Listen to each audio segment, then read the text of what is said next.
ভালো লাগাটা যে কখন অভ্যাসে পরিণত হয় সেটা কিন্তু কেউ বলতে পারে না। যেমন গুড়িকেই দেখো, গুড়ির ফুল তুলতে এতটা ভালো লাগছে যে সকালে ঘুম থেকে উঠে ঠাকুরের বালতি নিয়ে চলে আসে ফুল তোলার জন্যে। প্রথমে তো গিয়েছিলো আমাদের গাছে ফুল তোলার জন্যে, কিন্তু দেখছে যে না, আজ গাছে সেরকম ফুল ফোটেনি, সেই জন্য এখানে চলে আসে আমাদের বাড়িওয়ালার গাছ থেকে ফুল নেওয়ার জন্য। প্রথমে তো একটু ভয় পাচ্ছিল যে না, ফুল তুললে বকা দিবে নাকি। তো আমি বললাম যে না চল, আমার সাথে কোনো কিছু হবে না, দু একটা ফুল নিলে কোনো অসুবিধা নেই। তো এই ছোটো গাছটার থেকে ও ফুল নেওয়ার খুব ইচ্ছা, তো ভাবলাম যে ঠিক আছে চলো, গাছটা তো ছোটো, তো একটা ফুল নিয়ে নিই। তো ফুল নিয়ে চলে আসে আর ঠাকুরকে বলছে যে ঠাকুর তোমার জন্য গিফট নিয়ে আসছি। তো যাই হোক, ফুলটা রেখে তো নম করে চলে আসলো।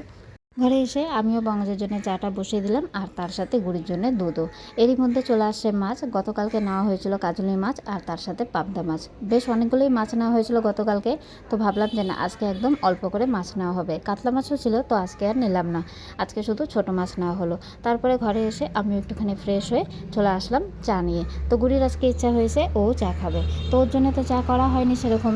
তো এই যে দেখো, আমার কাছ থেকে আর মায়ের কাছ থেকে অল্প একটুখানি চা ওকে দিয়ে দিলাম বাটিতে। কিন্তু এই চাটা দিয়েছি তো ঠিকই, কিন্তু গুড়ি খেলো না। গুড়ির দুধ যেরকম পছন্দ, চা ওরকমই অপছন্দ। বেশিরভাগ বাচ্চাই দেখি চা খেতে ভালো পায়, কিন্তু গুড়ির একদমই অপছন্দ, গুড়ি একদমই খেতে চায় না।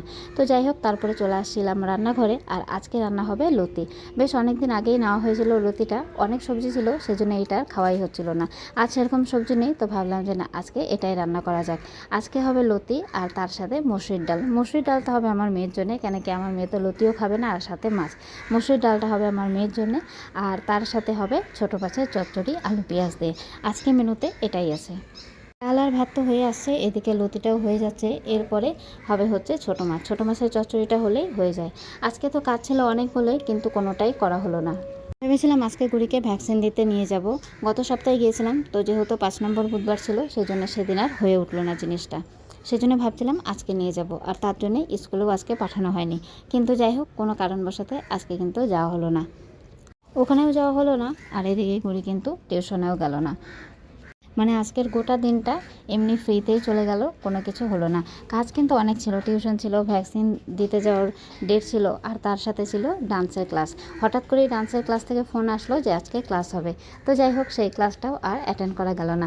আজকে যে কী হলো, কোনো দিকেই যেতে পারলাম না, মনটা এত খারাপ লাগছে কী বলবো। সেই মন খারাপের সাথে দেখো খেয়ে নিচ্ছি পেটে ব্যথার ওষুধ। আর পেটে ব্যথার ওষুধ সেটা হলো সিঙ্গারা আর তার সাথে দুধ চা। তো যাই হোক, চাটা তো খেয়ে নিলাম। চা খেয়ে গুড়িকে একটুখানি ফ্রেশ ট্রেশ করিয়ে দিলাম, আর ও এখন দাদুর ফোন নিয়ে বসছে। আজকে গুড়ির ইচ্ছা হয়েছে ও ম্যাগি খাবে রাতে, মানে আজকে ডিনারে ও ম্যাগি খাবে। গুড়িকে যেহেতু ম্যাগি দিই না, তো আজকে মনটা ওর একটু খারাপ, সেই জন্য ভাবলাম যে চলো আজকে ওর পছন্দ মতন ওকে ম্যাগি দেওয়া হোক। সেই জন্য দাদু আসার সময় দাদুকে বলেছে ম্যাগি নিয়ে আসতে।